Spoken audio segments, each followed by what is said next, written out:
Welcome to Mike on Raw. Doing a little housework today as I take care of some housework online.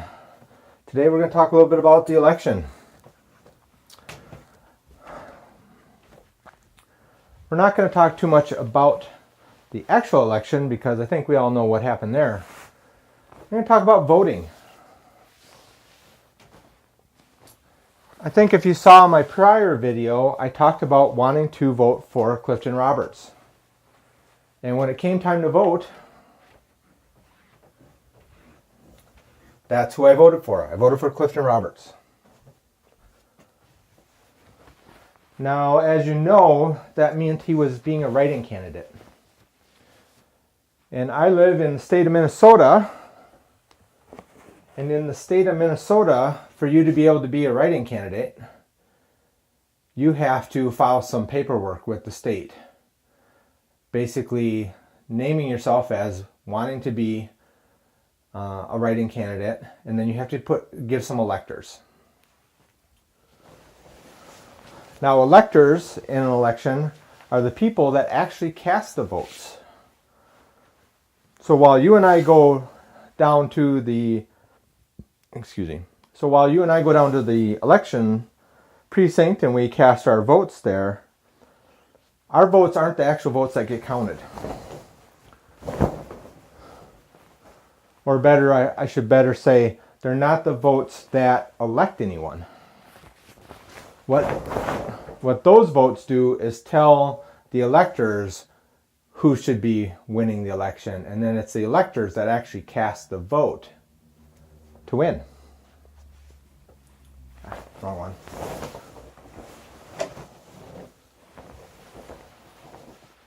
So Clifton Roberts, I got in touch with the Clifton Roberts campaign and tracked down whether or not they were set up to be a write-in candidate in Minnesota. And it turned out they weren't. Which meant that if I would have voted for Clifton, or when I vote for Clifton Roberts, it meant that when I vote for Clifton Roberts, that my vote wouldn't actually be counted by anyone. It would just be counted as a generic write-in vote. So we wouldn't get any totals.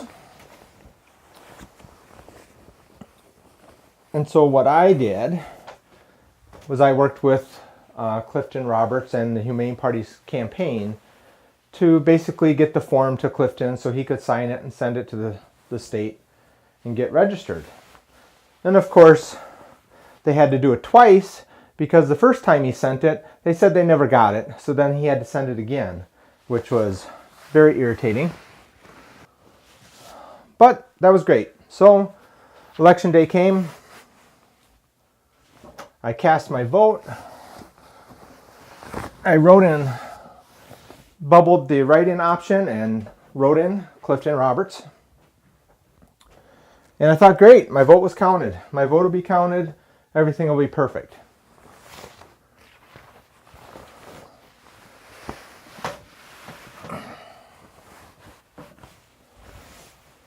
Yet, can you guess what happened?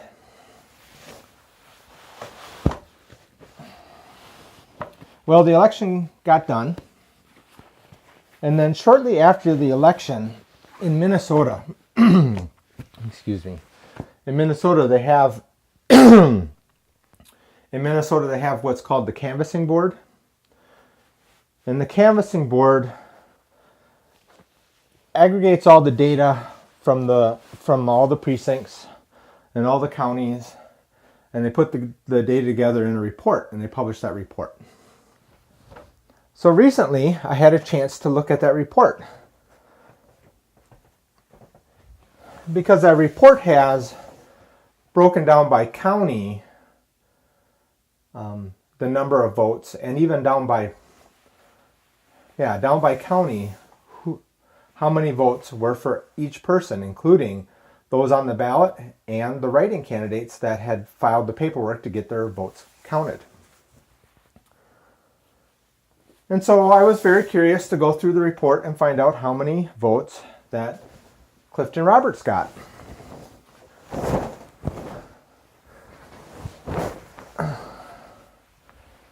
Now in Minnesota, he didn't get a lot of votes. But I thought for sure in Dakota County, there's at least 2, because I talked to my wife and she didn't really feel like voting for any of the 2 primary candidates.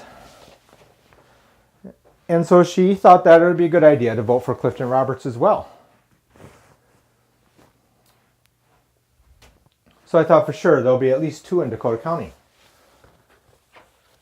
Yet when I look at the report, in Dakota County, there's no votes for Clifton Roberts.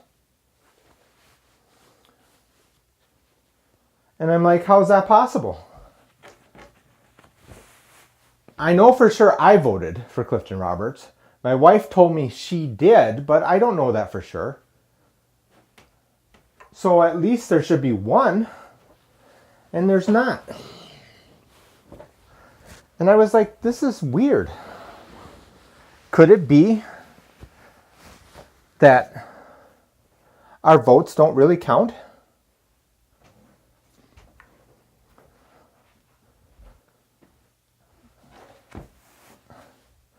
So I called the state secretary's office, the elections people. And I asked them, is this a final report or is this just a preliminary report? And they said, no, this is a final report. And then I got in touch with them again. I said, well, I know that I voted for this write-in candidate, Clifton Roberts, in Dakota County, and yet when I look at the canvassing report, it shows in Dakota County there's no votes.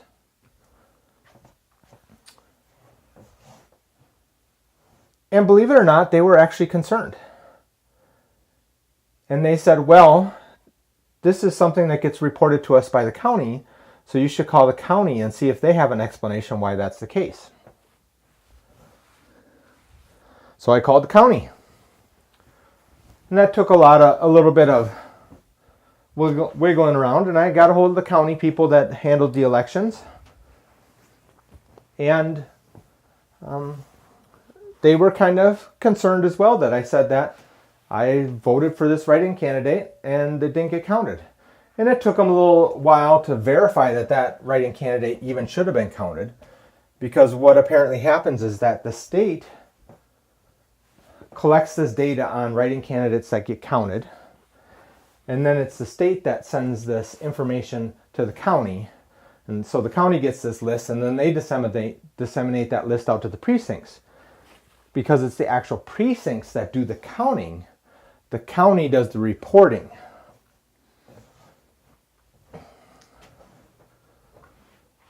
So they did all the rigmarole, and they found out that the list they had Clifton Roberts on it. So they said, we don't have the actual tally data here. That stays with the city. And so I got a number for someone in elections at the city.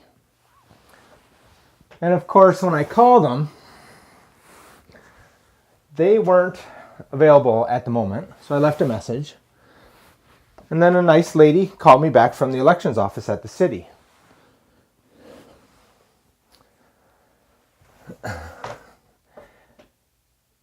And what I found out from the city was basically it was my fault, because they never make a mistake. It's not possible that they didn't actually count my vote. What probably happened, and this is according to the city, is that some speck of a mark was left on the ballot in one of the other locations, one of the other bubbles on the document. And because there was a speck of a mark, that means that I voted for 2 people in a block of area that can only have 1 vote, and that invalidated my ballot.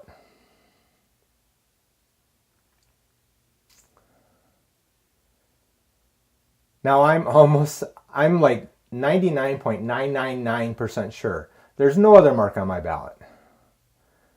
And I'm pretty sure that they just didn't count it. But I can't prove it, because I didn't think to take a picture of my ballot when I filled it out. And even if I had taken a picture of my ballot when I filled it out, they could just say that something else happened. So why am I even talking about this? Because it sounds like I'm kind of screwed. My vote didn't get counted. No one really cares. Because in the end, they're just going to say it's my fault. Of course, it's a little suspicious because if my wife did actually vote like she said she did, and I have absolutely no reason to think that she didn't, that means that both of us screwed up our ballot? Yeah. So the reason why I'm bringing this up and the reason why I wanted to talk about it and why I'm letting you see my kind of messy bedroom is because this is why it's important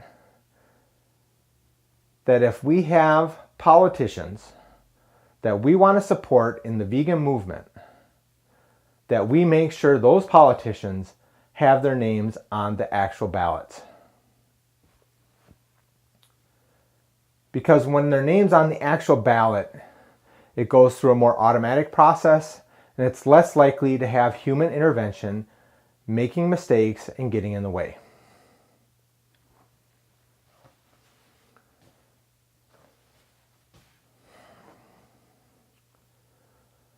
It's also one of the reasons why I'm taking a role as a volunteer within the Humane Party so that I can help do some research in the state of Minnesota and provide them kind of the guidelines of what's necessary to become listed on the actual ballot in the state of Minnesota.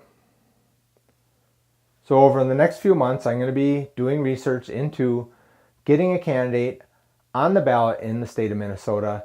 I'm going to compile that information and give that to the Humane Party so that when they find someone that can organize their party within the state, that they'll be able to give this information to them so they can just start working on it right away.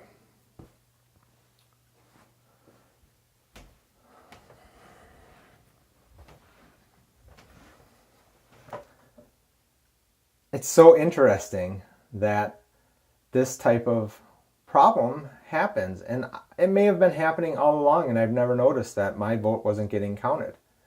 But because I did this write-in candidate, it was easy to track that it should have been counted. And in fact, it wasn't.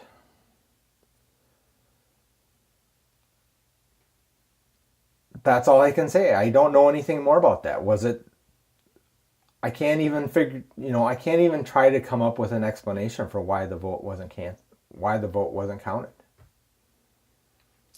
But that's what we end up with when we have to write in our candidates. And while the Humane Party may have some challenges for many of us when we look at what their party platform is, in the end, it is the only vegan party. And while their platform is how it is today, certainly we have opportunities to help shape that platform into something that we feel is more workable or even less restrictive.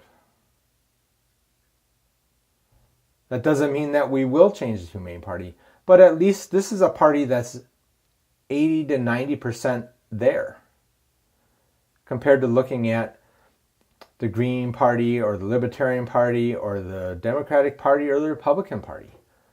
How far away are those parties from actually being a party that cares about animals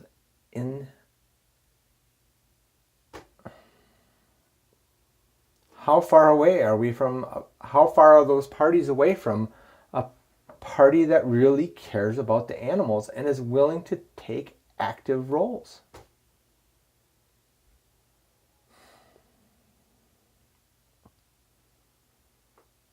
That's all I got to say. I hope you enjoyed seeing me make the bed.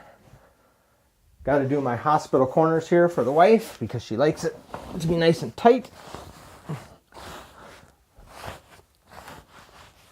Basically, I went to the gym this morning, had a great workout, had a great post-workout meal. You can see all that on my Instagram. And after that, I did taxes and housework because I'm that kind of guy. Thanks so much for watching. See you next time.